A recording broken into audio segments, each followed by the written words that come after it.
So the players will be with our own Jake Gable. Here's Jake. If he's ready to go, he'll start with the senior and then with CJ. Here's Jake. I'm here with Leo O'Boyle and CJ Fulton. CJ, you tied your career high with 20 points today. What was working for you in this one? I got a few good looks early, teammates getting me open, and then we just let the game come to me.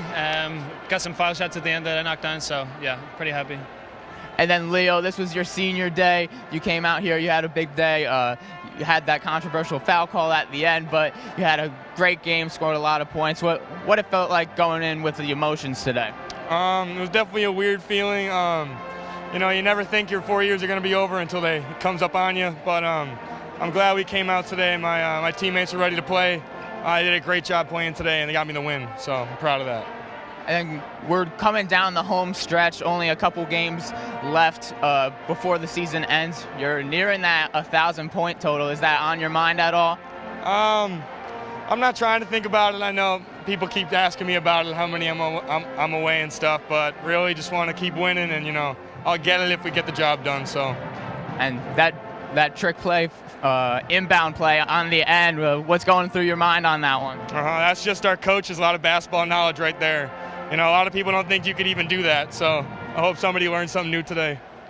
And CJ, you had 7 assists in this one, leading all players in assists. Just what were you seeing on the court today that were able to find your open guys?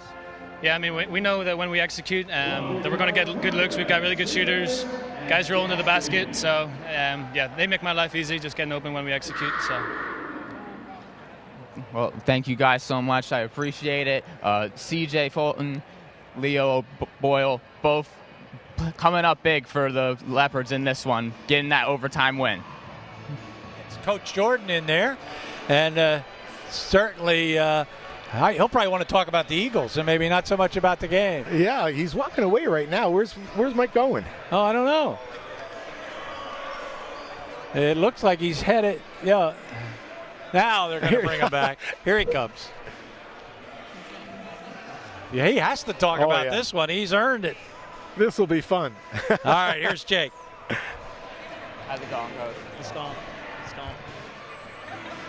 I'm here with Coach Mike Jordan. Just picked up the win. Last time you played these guys, you went in overtime in Boston, but ended up losing. This one, you're able to come out with the victory. What was the difference in this one?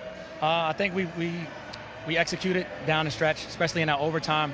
I think our first 3 possessions we scored, and then at the end of the game we got stops when we needed them. We rebounded, and when guys made free throws. You know, Leo stepped up at the end, and so did CJ making their free throws.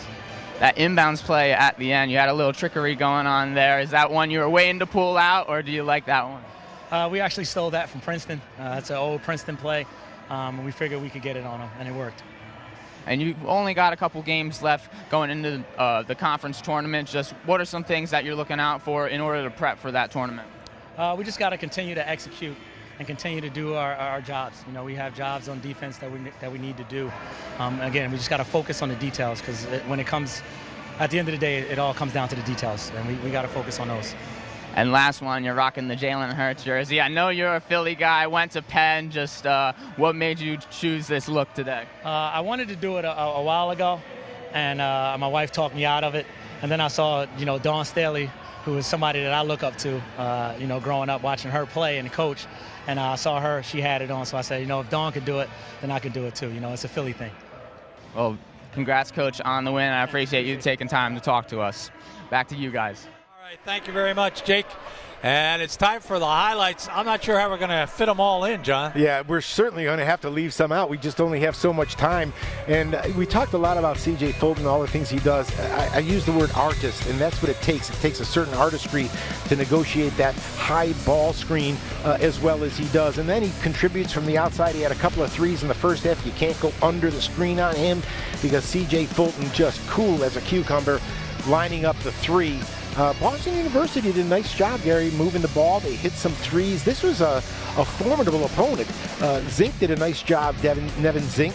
passing the ball out of the post, and that time he finds Morales on the other side of the floor. Boston U was getting it going. There's Jonas Harper with a long three. Jonas Harper had it going, but boy, Lafayette's defense was just off the charts. Here's some of the other screen and rolls we're talking about. How about the big guy, Justin Vanderbond? You know, when Lafayette went down, he almost single-handedly, he had like a 6-point stretch where he knocked him down. C.J. Fulton finding his backcourt running mate, Ryan Pettit, in the far corner, and Morales was caught sleeping on that play. This was a play that I thought was going to turn the tide. It turned out to be a flagrant foul on Lafayette. It gave Boston U 2 shots. They scored on the ensuing possession, and they turned a 3-point deficit into a 1-point lead. And then just that quickly, the senior leader, Leo O'Boyle, knocks down a 3 that completely got the momentum back. Wearing a white shirt, Walter White stops behind, hits a free throw right there, and Leo O'Boyle again with a 3. Leo with a couple of big threes in the second half, Gary. He was shooting it with a lot of confidence, just perfectly appropriate. Boy, how tough is Walter White around the basket? Just give you a glimpse of the kind of opponent that Lafayette was able. This was the game tired. At the end of regulation, we knew, everybody in the arena knew it was going to Walter White, and you still couldn't stop him. Look at the nice play by Jonas Harper and the clever little finish to kiss it off the glass and knock it down. Boy, there were a couple of assists from C.J. Fulton in the overtime. You're going to see a couple of them. Then he steps back and hits a jump shot. You know, he doesn't get a lot of fanfare, Gary, to your point. But and then Ryan Pettit with probably the play of the game. And you talk about unsung. I'm not sure where you put that. Most places have a slot for taking charges. Some don't. But how important is Ryan Pettit to this defensive basketball? Well, who wants to step in front of Walter White and take that charge? But he did just that. You look at the numbers individually. Walter White had 20 points in the game. Jonas Harper with a dozen. The only 2 with double figures for Boston. For Lafayette, 20 for C.J. Fulton, 17 for Leo O'Boyle, and Kyle Jenkins. He was just terrific in overtime with 11 points in the ball game. Just a good all-around effort by everybody for Lafayette. Boston goes to 12-15, 5-9 in the league. Lafayette 9-18, 7-7 in the league. John, a final word. Gary, one thing I want to point out, Lafayette had 19 assists. That's incredible. And they forced 19 turnovers from Boston U. That speaks to Lafayette's offense. I think if Joe Jones had this to do over, he'd want to see his offense functioning a little smoothly, a little smoother. But Gary, you got to give credit to Lafayette's defense. No question about it. Lafayette wins this one 69-65. John and I will see you on Wednesday night when the women take on Loyola at 7 o'clock. And the men will take on Loyola at Loyola. That's it from the Kirby Sports Center in overtime. The Leopards win this afternoon. For John Leone, for Jake Gable, for the Astound television broadcasting team, we thank you so much for watching. For all of us, I'm Gary Laubach.